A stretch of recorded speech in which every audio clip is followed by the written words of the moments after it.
Since Mark Consuelos scored a permanent gig on Live in April 2023, a lot of people just aren't having it. But why? Here comes a vendetta and a complaint. More like an entire storm of complaints, actually.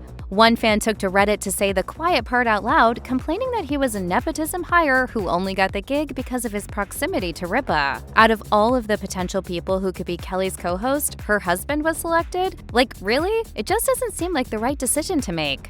Another fan agreed, offering a more specific explanation for why the network might have decided to bring him on. It's pretty dumb. I wonder if she threatened to leave unless they hired him. Or maybe they think it'll be more consistent long-term to have them as hosts together instead of this constant revolving door of new male hosts they've had since Regis. Others were quick to focus on the fact that Ripa is rumored to be tough to work with, and suggested that bringing her husband on was her way of preventing another outsider from replacing Ryan Seacrest. As one Redditor put it, Kelly is all about Kelly. She couldn't keep a co-host, so she got her husband. 2 peas in a pod.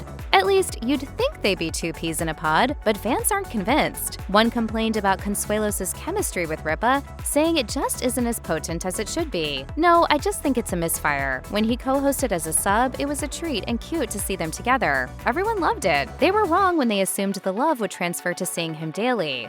It's so weird when you're here because I just saw you at home. Agreeing that the novelty was lost once Consuelos took over full-time, another Redditor said, "I think they have both become unrestrained in the smug self-satisfaction. At least when she had other hosts with her, we did not have to hear about what she had for supper last night, or their dog eating steak, or Lola's school issues." Yeah, anyone who watches on the regular knows exactly what this user is talking about. You stick all 3 fingers, the tips of all 3 fingers, into your mouth. Like that. On top of all that, many believe the couple's interactions just don't feel genuine. One person tweeted, "They never say anything of substance, just fake banter." Before you begin that, may I just say, you're so handsome, it hurts my face.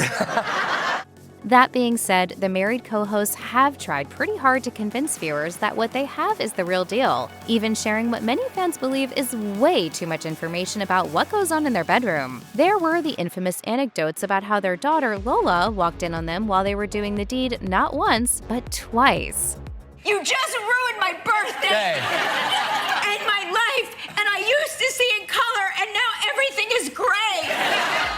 Definitely more cringe than funny or wholesome. And who can forget all the times they've discussed the size of Mark's manhood? As one person asked on X, why must everything be shared with the world? All of this hate aside, though, the truth is that people are still watching the show. 1 year after Mark's debut, Deadline reported that Live had seen a 3% bump in viewership, placing them above all other daytime talk shows. Ripa said about their ratings success, "I do think that there is something very possibly relatable about our relationship. We have disagreements like a normal couple, and we're not afraid to let them unfold on the air and in front of America, and I think people find a lot of themselves in that." And as of January 2025, the viewership has continued to grow. A Disney Entertainment press release claimed that all key metrics are currently at an all-time season high compared to last year. So, love him or hate him, or something in between, it's likely that Consuelos is here to stay.